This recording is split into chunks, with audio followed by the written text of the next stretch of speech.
Bienvenue sur Africa 24 dans cette nouvelle édition du 12-15. Voici les titres de l'actualité.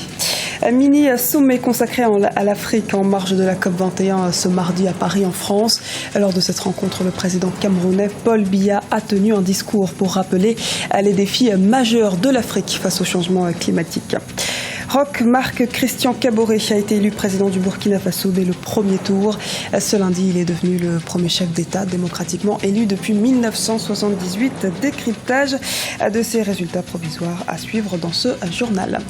Énergie renouvelable au Togo. Le continent pourrait multiplier par 10 sa production d'électricité d'ici 2030 en augmentant la part des énergies renouvelables de 5 à 22%.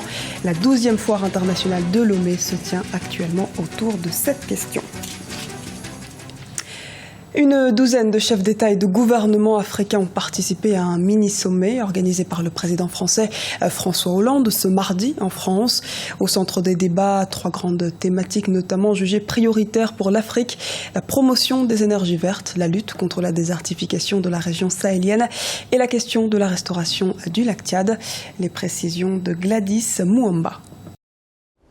Mini-sommet sur le défi climatique consacré à l'Afrique. Un mini-sommet sous le thème Défis climatiques et solutions africaines consacré à l'Afrique s'est tenu ce mardi 1er décembre en marge de la COP 21 à Paris. Une douzaine de chefs d'État africains et de gouvernements, dont le président camerounais Paul Biya, ont participé à ce colloque organisé par le président français François Hollande. Le chef d'État camerounais a salué l'initiative de la rencontre qui avait pour but de trouver des solutions communes au changement climatique, mais revient sur la question de l'aide financière promise à l'Afrique. Les solutions existent, mais il me semble que le grand problème, c'est les financements, les moyens de financement.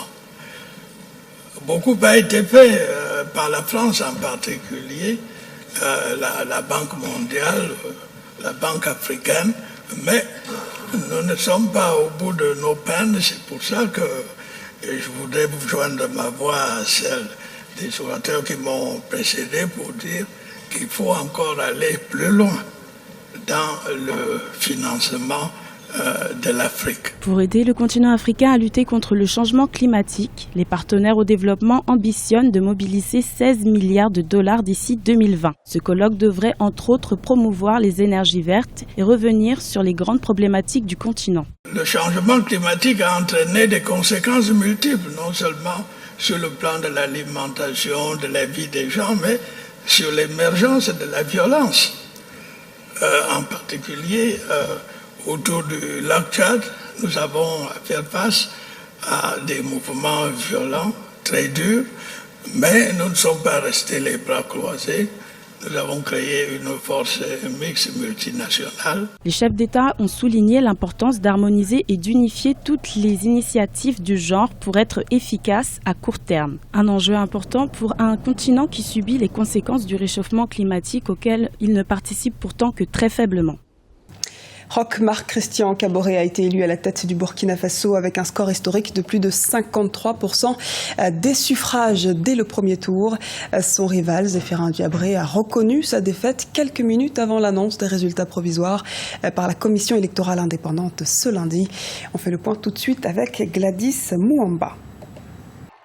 Roch Marc Christian Kaboré élu président du Burkina Faso, selon l'annonce de la CENI, la Commission électorale nationale indépendante, ce mardi 1er décembre 2015. Élu avec 53,49% des voix, Roch Marc Christian Kaboré a tenu à s'adresser à la nation dès l'annonce des résultats. Mes premiers sentiments sont des sentiments de reconnaissance pour l'honneur qui m'est fait pour exercer cette fonction exaltante dont je mesure par ailleurs le poids de la charge. Ils étaient 14 à la conquête de la magistrature suprême burkinabé. Pour les candidats vaincus, c'est un sentiment de fair-play qui domine, comme en témoigne son principal rival durant la campagne présidentielle. Je n'ai aucune raison de douter de la sincérité des résultats ainsi publiés. J'en prends acte et j'ai tenu à adresser de vive voix à M. Roch Marc Christian Kaboré toutes mes félicitations. De grands défis attendent le nouveau président du pays des hommes intègres. Le nouveau chef d'État burkinabé a 5 ans devant lui pour accomplir les grandes lignes de son programme. J'ai un programme politique, un programme de développement économique et social du pays. Je suis un parti social, je suis dans un parti social-démocrate. qui se propose donc de travailler non seulement au développement du pays, à améliorer la bonne gouvernance, à faire en sorte que la justice joue pleinement son rôle pour tous les citoyens, à donner une égalité de chance à tous les Burkinabés et surtout à travailler pour la réconciliation des Burkinabés avec leur histoire. Il reste à savoir si le président élu obtiendra la majorité au Parlement pour gouverner. Les résultats officiels de l'élection présidentielle seront proclamés dans les prochains jours. 24 heures après le lancement de la COP21, une vingtaine de chefs d'État et de gouvernement, dont une douzaine d'Africains, se sont réunis ce mardi en marge de l'événement à Paris pour évoquer notamment le phénomène de la désertification et l'accès aux énergies vertes sur le continent. Le continent responsable d'une part minime des émissions de gaz à effet de serre et la région pourtant la plus menacée par ses conséquences climatiques. La lutte contre les effets du réchauffement a été abordée à travers 3 thématiques désignées comme prioritaires pour faire face aux bouleversements attendu en Afrique. Il s'agit notamment de la lutte contre la désertification de la région sahélienne et la restauration du lac Tchad, mais aussi la promotion des énergies vertes. Pour approfondir la discussion, nous sommes en compagnie de Ralava Beboa Rimissa, ministre de l'Environnement, de l'Écologie, de la Mer et des Forêts du gouvernement malgache. Bonjour et bienvenue. Merci d'être avec nous. Bonjour. Monsieur le ministre, de janvier à mars en particulier sur la côte Est, les cyclones et leurs corollaires, les inondations sont en plus nombreux. Et dans le sud de l'île malgache, où le climat est aride, les sécheresses sont de plus en plus sévères. C'est une réalité. Les conséquences du réchauffement climatique se font ressentir à Madagascar. Quelles sont donc les attentes du pays face à cette COP21 qui se tient à Paris en France actuellement ? Effectivement, comme vous l'avez souligné tout à l'heure, Madagascar subit de plein fouet l'effet du changement climatique. Et dans le cadre de la COP21, justement, Madagascar attend à ce qu'il y ait un accord permettant justement de limiter ces dégâts collatéraux dus aux effets du changement climatique. Et que, pour ce faire, on attend aussi à ce qu'il y ait un accès, il y a une sorte d'élargissement du Fonds vert pour le climat pour qu'on puisse faire des projets, pour qu'on puisse aussi prendre des mesures justement pour éviter ces dégâts climatiques qui est quand même à Madagascar enregistre à peu près 600 000 sinistrés climatiques par an. Quels sont ces types de mesures complémentaires que le gouvernement malgache compte mettre en place ? Il y a déjà des mesures que nous avons mises dans notre proposition nationale qui est de limiter justement l'émission de gaz à effet de serre de l'ordre de 14%, d'augmenter également notre capacité d'absorption de 32%. Ça, c'est des mesures, on va dire, sur le long terme parce que c'est à horizon 2030. Mais pour ce faire, nous allons, par exemple, faire des campagnes de reboisement massif pour qu'on puisse à la fois limiter les dégâts en termes d'ensablement des périmètres irrigués, également augmenter aussi notre capacité d'absorption en termes de séquestration carbone, qui est une source de revenus aussi pour l'État malgache. Alors quelles seront les priorités, en tout cas les mesures phares qu'attend Madagascar vis-à-vis de cet accord qui sera éventuellement signé d'ici 2 semaines ?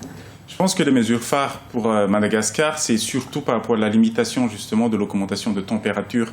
Madagascar, c'est un pays insulaire, donc nous, on souhaite qu'il y ait un accord justement pour limiter l'augmentation de température à moins de 2%, voire même 1,5%, parce qu'on subit aussi l'augmentation du niveau de la mer et comme un État comme Madagascar, on est vraiment en danger face à cela. Mais est-ce que ces États insulaires dont vous faites partie auront un poids dans ces négociations ? Effectivement, quand on parle de négociations, il y a eu le sommet hier qui regroupait justement les États africains.